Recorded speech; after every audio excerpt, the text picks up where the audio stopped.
You will need brown enamels paint, a mug, a fluffy soft paintbrush, and some rubbing alcohol. According to the enamel paint, you want to clean the surface with alcohol before painting.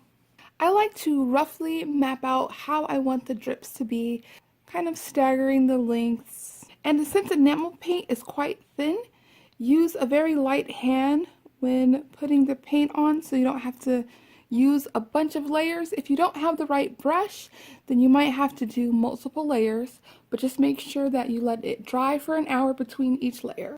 Next, I kind of like to do arches in between each line like this. Now I go in and fill in the space above all of the arches.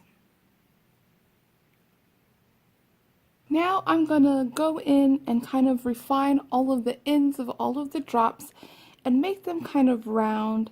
You kind of want to make a circle and then have it taper into the line. So I switched to a smaller brush so I could have more control. Since this one ended up coming out so chunky, I decided just to do a very big, exaggerated look on this mug. So I'm still going to go in and make each tip of these lines bigger. Again, kind of tapering it into the line. So now I'm going to kind of go in between each drop and kind of refine the curves, kind of have some of the curves dip down further on one side and just more smooth looking. It's just a process of going in, refining, and then going in and refining again. So here is my finished mug. This was not how I planned it to be.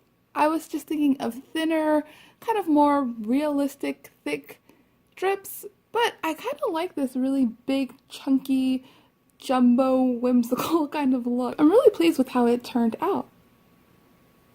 So the back of the enamel says to place it in a cool oven, heat to 350 degrees, bake for 30 minutes, and then cool in the oven and then remove. I will definitely be baking this mug, especially if I'm going to use it as a Christmas gift or if I just want to use it right away myself. Thanks for watching, and I'll see you next time. Bye!